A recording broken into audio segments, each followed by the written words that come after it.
Shalom, selamat malam jemaat yang dikasihi oleh Tuhan. Hari ini kita bertemu kembali dalam doa malam.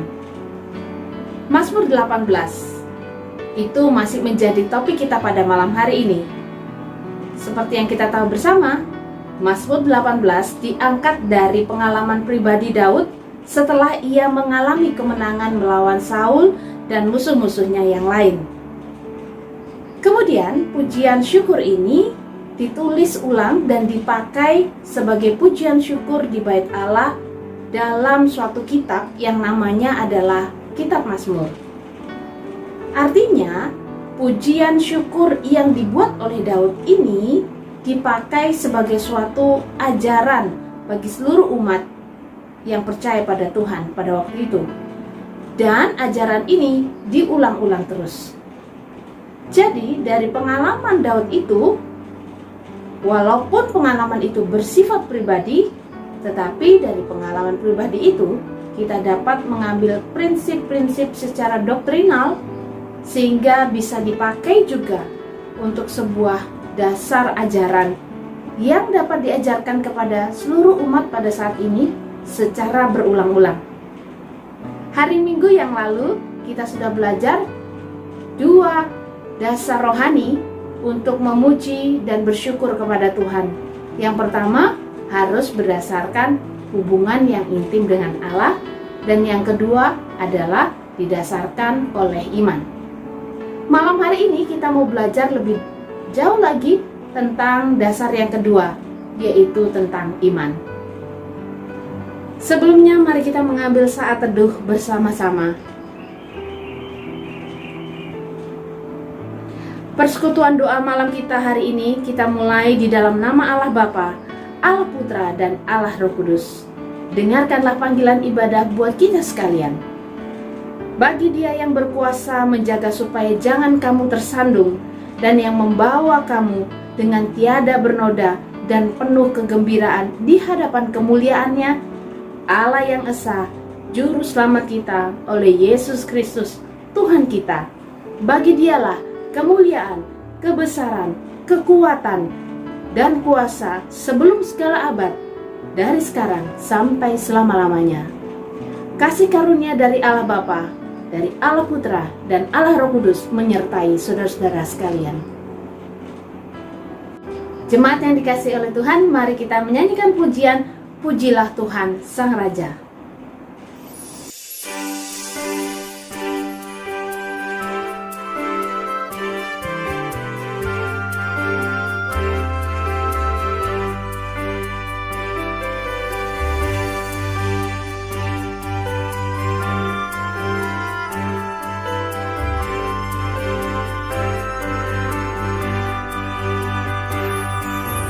Pujilah Tuhan Sang Raja yang Maha Mulia, segenap hati dan jiwaku pujilah Dia.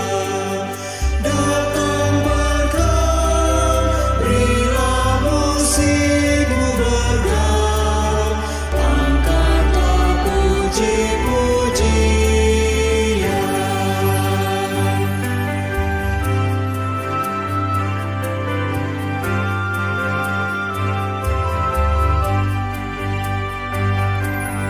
Pujilah Tuhan segala kuasa padanya, sayap kasih-Nya yang aman mendukung anak-Nya.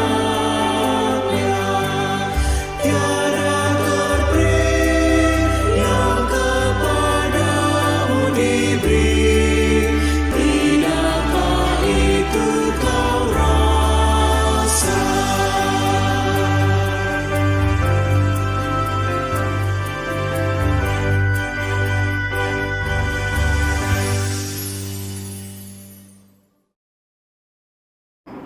Mari kita berdoa sebelum kita merenungkan firman Tuhan. Tuhan, kami sungguh mengucap syukur untuk kesempatan yang Engkau berikan buat kami pada malam hari ini. Kami bisa bersekutu bersama-sama dan kami bisa belajarkan firman Tuhan sekali lagi. Tuhan, ampuni semua kesalahan dan dosa kami yang kami lakukan. ketidaktaatan kami dalam kehidupan kami sehari-hari, baik itu di hadapan sesama, terlebih lagi di hadapan Engkau. Kiranya Engkau mau menguduskan dan menyucikannya. Dan jikalau sebentar lagi Tuhan kami akan membaca dan merenungkan firman Tuhan, berikan kami pencerahan, berikan kami hikmat, supaya kami dapat mengerti akan firman-Mu. Terima kasih Tuhan, di dalam nama Tuhan kami Yesus Kristus, Tuhan dan Juru Selamat kami yang hidup. Amin. Mari kita membaca Alkitab, Mazmur 18 ayat 21-29, demikianlah firman Tuhan. Tuhan memperlakukan aku sesuai dengan kebenaranku. Ia membalas kepadaku sesuai dengan kesucian tanganku. Sebab aku tetap mengikuti jalan Tuhan dan tidak berlaku fasik terhadap Allahku. Sebab segala hukumnya aku perhatikan dan ketetapannya tidaklah kujauhkan daripadaku. Aku berlaku tidak bercela di hadapannya dan menjaga diri terhadap kesalahan. Karena itu Tuhan membalas kepadaku sesuai dengan kebenaranku, sesuai dengan kesucian tanganku di depan matanya. Terhadap orang yang setia Engkau berlaku setia. Terhadap orang yang tidak bercela Engkau berlaku tidak bercela. Terhadap orang yang suci Engkau berlaku suci. Tetapi terhadap orang yang bengkok Engkau berlaku belat-belit. Karena Engkaulah yang menyelamatkan bangsa yang tertindas. Tetapi orang yang memandang dengan congkak Kau rendahkan. Karena Engkaulah yang membuat pelitaku bercahaya. Tuhan Allahku menyinari kegelapanku. Jemaat yang dikasih oleh Tuhan, Mazmur 18 ini landasannya adalah hubungan yang intim dengan Allah dan iman. Dalam doa malam ini, kita akan membahas lebih dalam lagi tentang landasan yang kedua, yaitu tentang iman. Daud menaikkan doa, puji-pujian dan syukurnya kepada Allah karena iman. Daud percaya bahwa Allah adalah Allah yang adil dan Allah yang penuh dengan kasih setia yang akan mengadili segala perkaranya dengan benar di hadapan para lawan-lawannya, yaitu Saul dan musuh-musuhnya. Iman Daud dinyatakan dalam ketaatannya pada hukum-hukum Allah. Mari kita sedikit kembali melihat bentuk-bentuk ketaatan Daud kepada Allah sehingga Allah dapat memperhitungkannya, bahkan menyelamatkannya berulang-ulang kali sepanjang hidupnya. Yang pertama, dari ayat 22 sampai ayat 24. Bentuk-bentuk ketaatan Daud adalah tetap mengikuti jalan Tuhan, tidak berlaku fasik terhadap Allah, segala hukumnya diperhatikan oleh Daud, ketetapan-ketetapan tidak dijauhkan Daud. Daud juga berlaku tidak bercela di hadapan Tuhan, serta menjaga dirinya dari segala kesalahan. Jemaat yang dikasih oleh Tuhan, pada ayat 26 sampai ayat yang ke-28, Daud membandingkan dirinya dengan Saul. Daud menggambarkan ketaatan dirinya sebagai seorang yang setia, yang tak bercela, orang yang suci, tetapi yang tertindas. Sedangkan Saul digambarkan sebagai seorang yang bengkok dan congkak hati. Ungkapan ini sebenarnya bukanlah merupakan ungkapan kesombongan dari Daud, melainkan satu ungkapan yang menunjukkan kelegaan hati Daud karena ia telah memelihara perilaku yang tulus dan yang setia, yang saleh di hadapan Tuhan setiap harinya. Mari kita mengingat konteks dari cerita ini. Pada waktu itu, Daud telah dicemarkan nama baiknya oleh musuh-musuhnya. Tuduhannya adalah Daud telah melakukan pembangkangan, pengkhianatan, bahkan pemberontakan terhadap pemerintahan Saul. Tentu saja hal ini membuat Daud dimusuhi baik oleh Saul sendiri maupun oleh banyak orang, termasuk juga oleh bangsa Filistin dan lain sebagainya. Tetapi walaupun demikian, Daud tetap mempertahankan ketaatannya kepada hukum-hukum Tuhan. Tentu kita masih ingat bagaimana Daud tidak membunuh Saul, sekalipun Daud memiliki 2 kali kesempatan untuk membunuh Saul, oleh karena dia mengingat bahwa Saul adalah raja yang diurapi Tuhan. Peristiwa-peristiwa ini memaksa Daud untuk hidup dalam ketaatan kepada hukum-hukum Allah, sampai pada akhirnya ia menulis Mazmur pasal 18 ini. Lalu apa landasan rohani yang dapat kita ambil dari bagian yang pertama ini? Pujian syukur yang berkenan kepada Allah harus didasari oleh iman yang benar terhadap Allah. Iman yang benar ini pasti nampak atau terwujud dalam ketaatan kita terhadap hukum-hukum Allah dalam kehidupan kita sehari-hari. Sebaliknya, iman tanpa ketaatan itu adalah perbuatan dosa. Sekalipun mulut kita memuji Tuhan, sekalipun mulut kita bersyukur kepada Tuhan, jika tanpa ketaatan, maka sesungguhnya kita belumlah memuji Tuhan. Kita belumlah bersyukur kepada Tuhan. Pujian yang kita naikkan tidak berkenan di hadapan Tuhan. Sebagai orang Kristen, aktivitas memuji Tuhan dan bersyukur kepada Tuhan tentu sering kita lakukan dalam kehidupan kita sehari-hari. Tapi pertanyaannya, apakah pujian itu kita dasari oleh iman yang terwujud dalam ketaatan hidup kita sehari-hari? Bisa tidak orang memuji Tuhan tanpa iman? Bisa tidak ya orang bersyukur kepada Tuhan tanpa ketaatan? Tentu saja banyak, tentu saja bisa. Terhadap orang-orang yang demikian, firman Tuhan berkata seperti yang tertulis pada ayat 21 dan ayat 25. Ayat 21 berkata demikian: Tuhan membalas perbuatanku yang benar. Ia memberkati aku sebab aku tidak bersalah. Ayat 25. Maka Tuhan membalas perbuatanku yang benar sebab ia tahu aku tidak bersalah. 2 ayat ini adalah 2 ayat pengulangan. Dari 2 ayat ini kita bisa tahu bahwa ada hubungan sebab akibat antara ketaatan umat Allah dengan respon Allah. Sebagai umat Allah, sebagai umat yang terikat perjanjian dengan Allah, Allah menuntut kepada kita suatu respon. Responnya apa? Responnya adalah sebuah tanggung jawab terhadap anugerah yang sudah kita terima terlebih dahulu dari Allah. Ketaatan kita itu adalah sebuah tanggung jawab, Bapak Ibu. Dengan kata lain, kita harus melakukan tanggung jawab itu.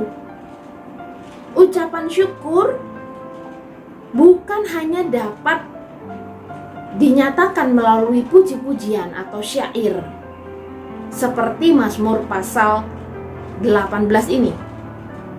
Tetapi lebih daripada itu, puji-pujian juga dapat kita sampaikan melalui ketaatan kita terhadap hukum-hukum Allah dalam kehidupan kita sehari-hari, seperti yang tertulis dalam Mazmur pasal 18 ini.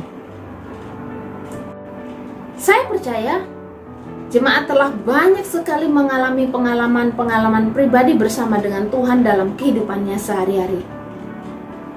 Oleh karena itu, mungkin saja saat ini ada yang sedang bergumul dengan sakit penyakit sehingga merasa saya sedang berada di ambang kehidupan. Atau Mungkin di antara jemaat Tuhan saat ini yang sedang menyaksikan doa malam ini, ada yang merasakan tidak punya pengharapan.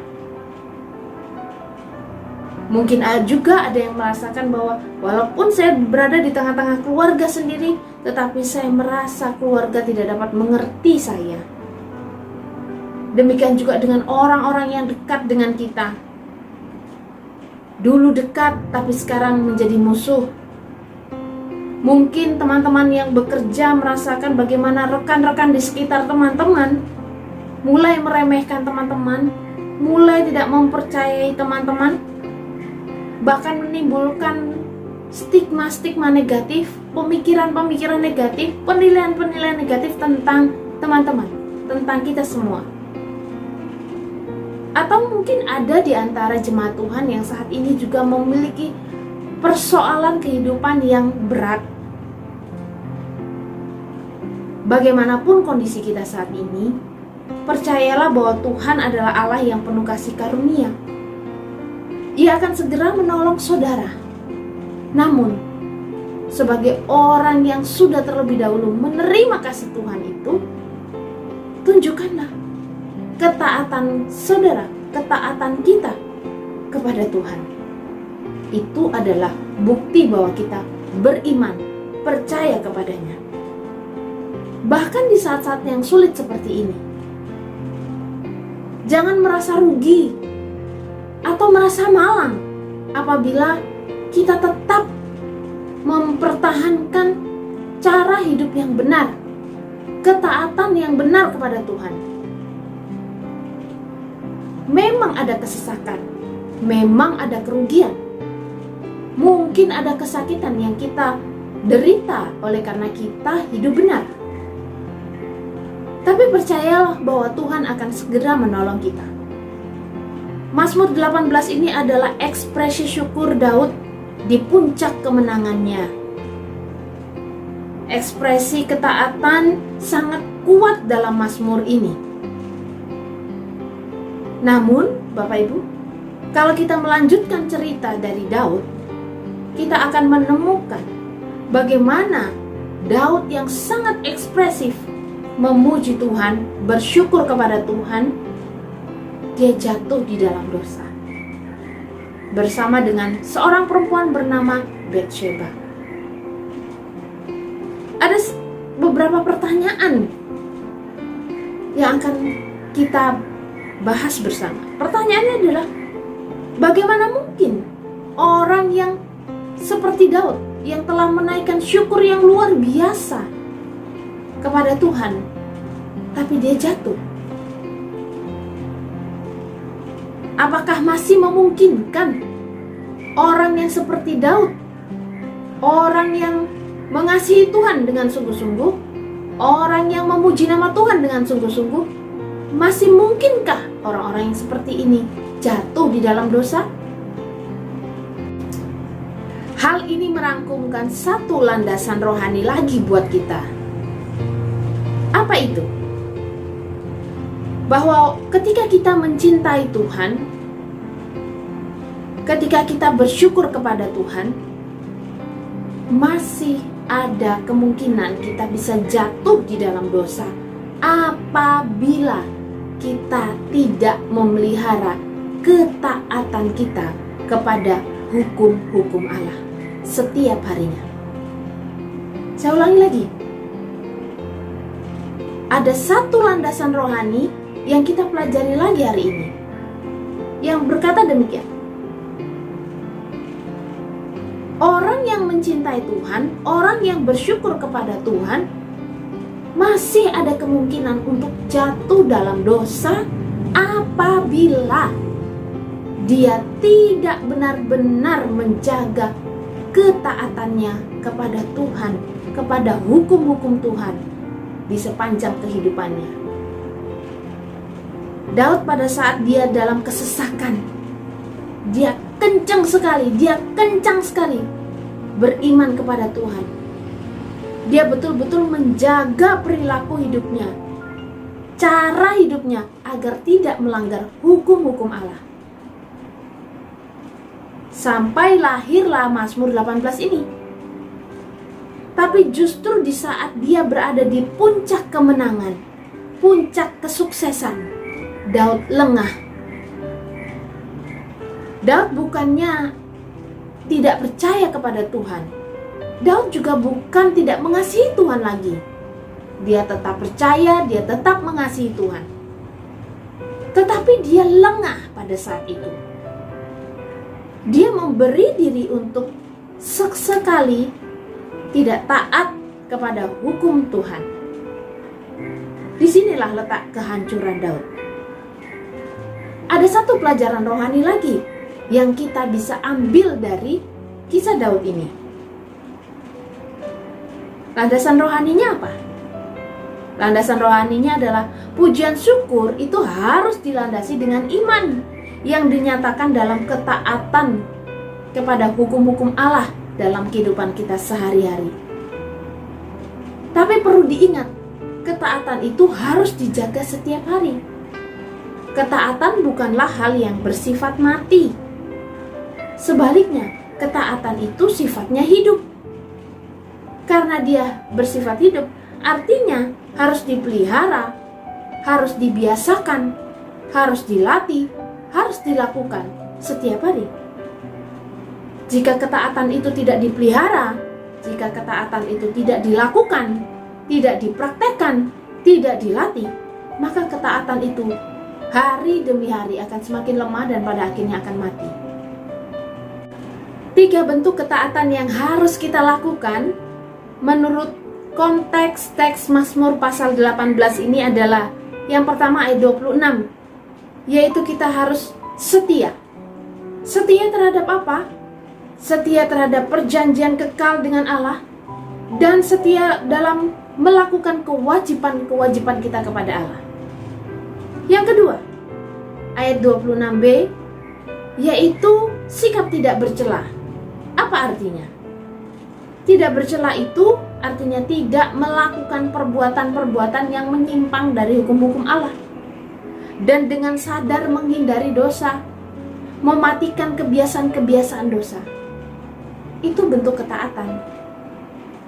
Yang ketiga, ayat 28, tidak bersikap congkak atau sombong, sebaliknya bersikap rendah hati.